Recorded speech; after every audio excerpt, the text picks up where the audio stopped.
श्री गणेशाय नमः।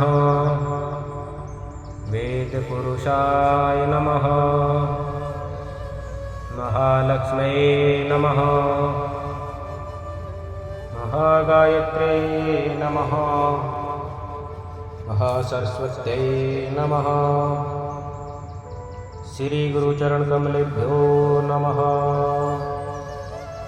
वक्रतुंड महाकाय सूर्यकोटि संप्रभा निर्विघ्नं कुरु देवा सर्वकार्येषु सर्वदा। सर्वमंगलमांगल्ये शिवे सर्वार्थसाधिके शरण्ये त्र्यंबिके गौरी नारायणी नमोस्तुते। वंदे देवयुमापतिं सुरगुरुं वंदे जगत्कारणं वंदे पनगभूषणं मृगधरं वंदे पशूनां पतिं वंदे सूर्यसकाशवह्नयनं वंदे मुकुन्दं प्रियं वंदे भक्तजनाश्रयं च वरदं वंदे शिवशंकरं। बोलिए शंकर भगवान की जय। श्री शिव महापुराण विद्येश्वर संहिता अथ प्रथमोऽध्याय। भगवान शिव के लिंग एवं साकार विग्रह की पूजा के रहस्य तथा महत्व का वर्णन। सूत जी बोले, हे सोनक, जो श्रवण, कीर्तन और मनन इन तीनों साधनों के अनुष्ठान में समर्थ न हो, वह भगवान शंकर के लिंग एवं मूर्ति की स्थापना कर नित्य उसकी पूजा करके संसार सागर से पार हो सकता है। छल न करते हुए अपनी शक्ति के अनुसार धनराशि ले जाएं और उसे शिवलिंग अथवा शिव मूर्ति की सेवा के लिए अर्पित कर दें। साथ ही निरंतर उस लिंग एवं मूर्ति की पूजा भी करें। उसके लिए भक्ति भाव से मंडप, गोपुर, तीर्थ, मठ एवं क्षेत्र की स्थापना करें तथा उत्सव करें और वस्त्र, गंध, पुष्प, धूप, दीप तथा मालपुआ आदि व्यंजनों से युक्त भांति भांति के भक्ष्य भोजन अन्न नैवेद्य के रूप में समर्पित करें। छत्र, ध्वजा, व्यंजन, चामर तथा अन्य अंगों सहित राजोपचार की भांति सब वस्तुएं भगवान शिव के लिंग एवं मूर्ति पर चढ़ाएं। प्रदक्षिणा, नमस्कार तथा यथाशक्ति जप करें। आह्वान से लेकर विसर्जन तक सारा कार्य प्रतिदिन भक्ति भाव से संपन्न करें। इस प्रकार शिवलिंग अथवा शिव मूर्ति में भगवान शंकर की पूजा करने वाला पुरुष श्रवण आदि साधनों का अनुष्ठान न करे तो भी भगवान शिव की प्रसन्नता से सिद्धि प्राप्त कर लेता है। पहले के बहुत से महात्मा पुरुष लिंग तथा शिव मूर्ति की पूजा करने मात्र से भव बंधन से मुक्त हो चुके हैं। ऋषिगण बोले, मूर्ति में ही सर्वत्र देवताओं की पूजा होती है, परंतु भगवान शिव की पूजा सब जगह मूर्ति में और लिंग में भी क्यों की जाती है? सूत जी बोले, हे मुनीश्वरों, आप लोगों का यह प्रश्न तो बड़ा ही पवित्र और अत्यंत अद्भुत है। इस विषय में महादेव जी ही वक्ता हो सकते हैं। कोई पुरुष कभी और कहीं भी इसका यथार्थ प्रतिपादन नहीं कर सकता। इस विषय में भगवान शिव ने जो कुछ कहा है और उसे मैंने गुरुजी के मुख से जिस प्रकार सुना है, उसी तरह क्रमश वर्णन करूंगा। एकमात्र भगवान शिव ब्रह्म रूप होने के कारण निष्कल निराकार कहे गए हैं।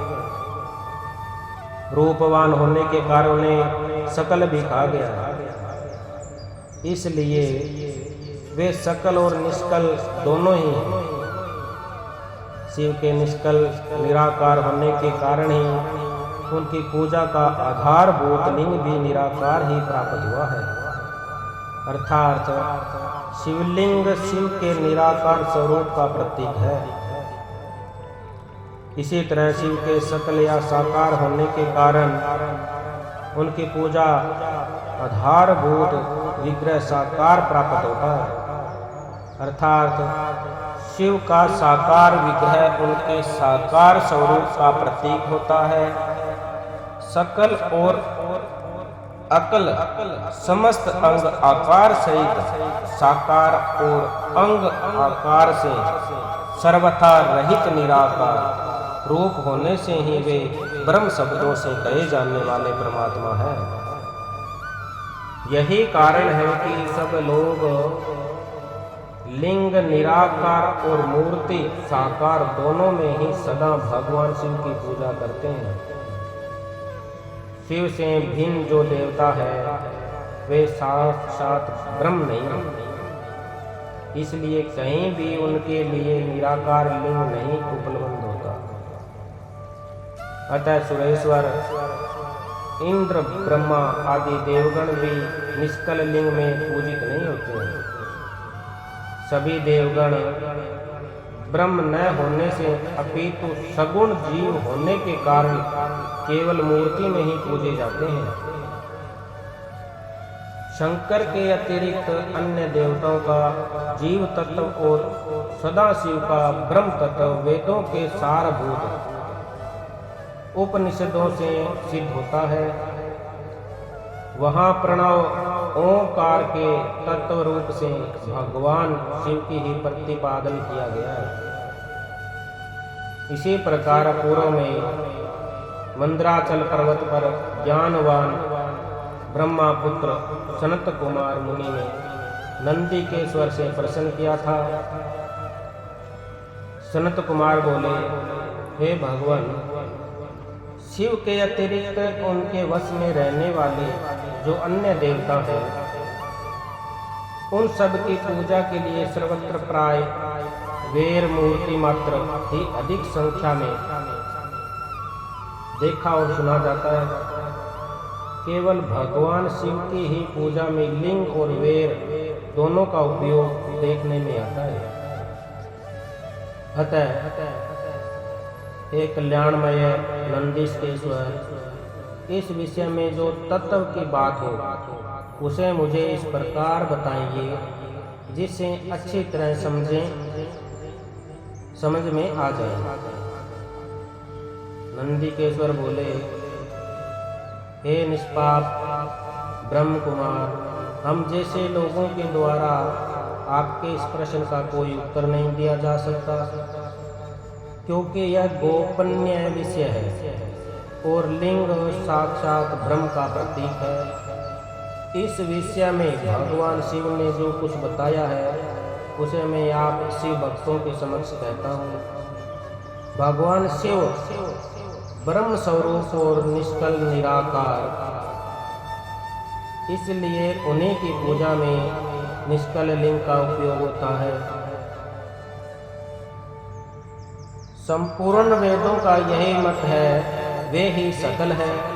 इस प्रकार वे निराकार तथा साकार दोनों हैं। भगवान शंकर निष्कल निराकार होते हुए भी कलाओं से युक्त है, इसलिए उनकी साकार रूप में प्रतिमा पूजा भी लोक समस्त है।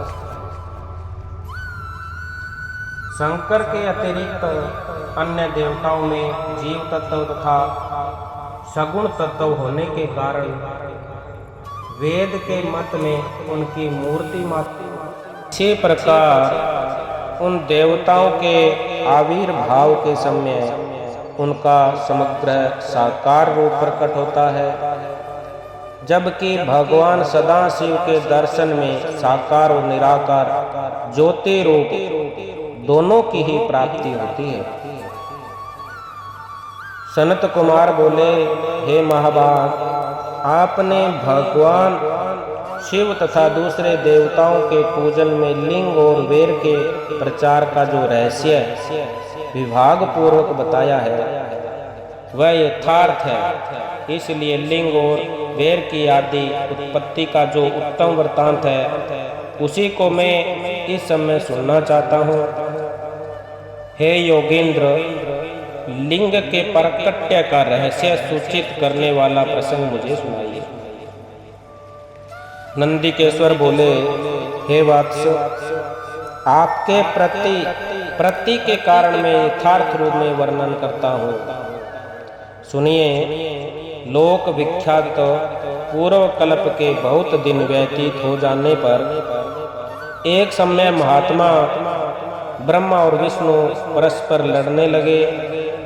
उन दोनों के अभिमान को मिटाने के लिए त्रिगुणातीत परमेश्वर ने उनके मध्य में निष्कल स्तंभ के रूप में अपना स्वरूप प्रकट किया। जगत का कल्याण करने की इच्छा से उस स्तंभ से निराकार परमेश्वर शिव ने अपने लिंग चिन्ह के कारण लिंग का आविर्भाव किया। उसी समय से लोक में परमेश्वर शंकर के निर्गुण लिंग और सगुण मूर्ति की पूजा प्रचलित हुई। शिव के अतिरिक्त अन्य देवताओं की मूर्ति मात्र की ही प्रकल्पना हुई। वे देव प्रतिमाएं पूजित हो नित्य शुभ कल्याण को देने वाली हुई और शिव का लिंग तथा उनकी प्रतिमा दोनों ही भोग और मोक्ष को देने वाली हुई। बोलिए शंकर भगवान की जय। इति श्री शिव महापुराणे प्रथमायां विद्येश्वर संहितायां शिवलिंग महिम वर्णन नाम पंचमो अध्याय। ओम नमः शिवाय, ओम नमः शिवाय। हर हर भोले नमः शिवाय, नमः शिवाय, ओम नमः शिवाय।